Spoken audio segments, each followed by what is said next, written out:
What is going on, everybody? Welcome back to the channel. We have some interesting and exciting news for you here today. Apple just dropped a bombshell on us and they are completely deprecating the UI application delegate protocol as of iOS 19 or in iOS 19. So if you have apps that are built in UIKit, this one might sting a little bit. But even if your apps are built completely in SwiftUI, definitely make sure you watch this video to the end to see what this means for iOS development as a whole.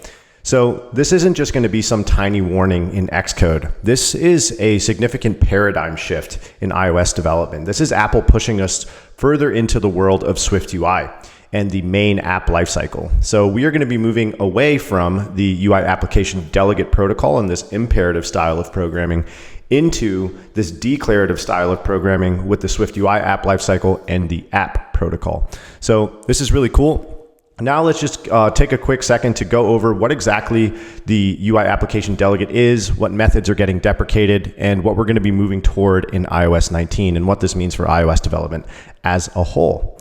So guys, what is the UI application delegate protocol? If you've never seen this, it is important to know. So it's essentially the backbone or been the backbone of iOS apps since iOS 2.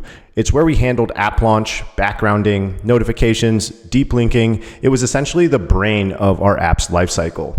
So why is it being deprecated? So Apple, I think, simply wants consistency across platforms, and that means moving towards this SwiftUI app protocol. So as you can see here in this example I have up, I had to mix and match the app protocol and the UI application delegate protocol through use of this UI application delegate adapter. And I think Apple is going to be moving away from this as well. So we won't have to use this anymore, hopefully.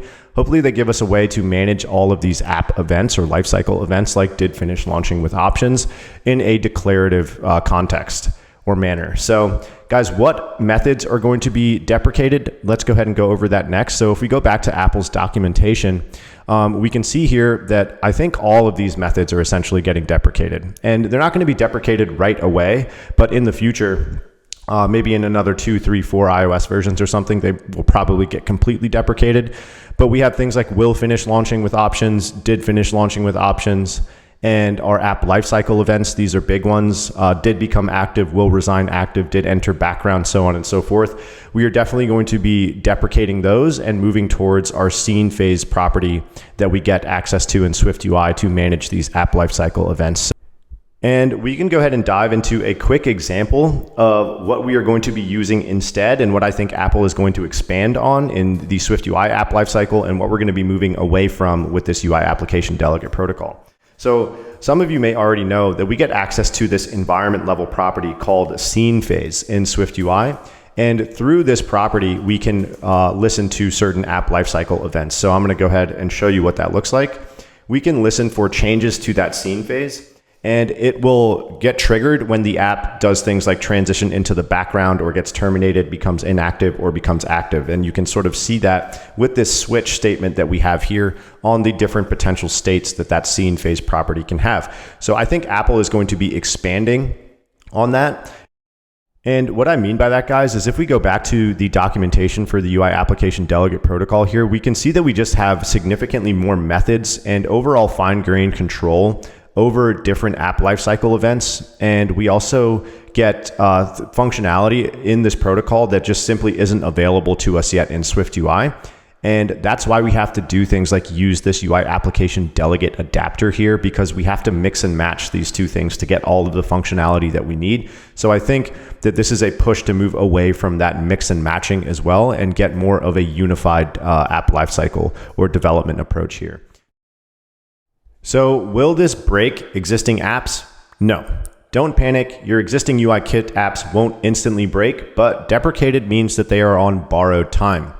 You'll start seeing warnings in Xcode 17 and probably see removals altogether in iOS 20 or 21. What should you do in this situation if you are currently using app delegate methods or your app is built entirely with UIKit? This is your heads up to start migrating.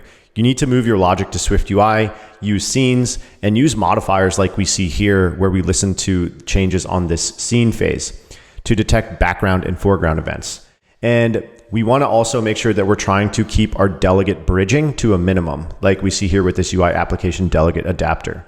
So if you guys want to see a full in-depth tutorial on how to migrate from the AppDelegate protocol to the SwiftUI app protocol, let me know, and subscribe if you guys want to see more content like this. And make sure you guys are also checking out the new website at appstuff.io. So stephancodes.com is no more. Everything is handled through appstuff.io now. We have a completely new membership system, new courses, and all of that stuff. We got the website completely redesigned, and I think it looks pretty awesome. So make sure you guys check that out. We have some new courses here that help you prep for interviews. And this is led directly from myself, an ex-Meta engineer who has passed interviews at the highest level.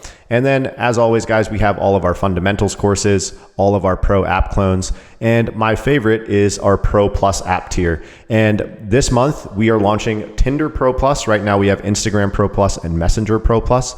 And we are also going to be launching X Pro Plus, and a free version of that will be available on the YouTube channel here as well. So once again, make sure you guys like and subscribe to the channel. If you want to become a member here with App Stuff, you get access to all of that content for just a low monthly cost of $42 a month. So that's a great deal. Make sure you guys check that out as well. Thanks for watching this one. We'll see you in the next one, guys. Peace out.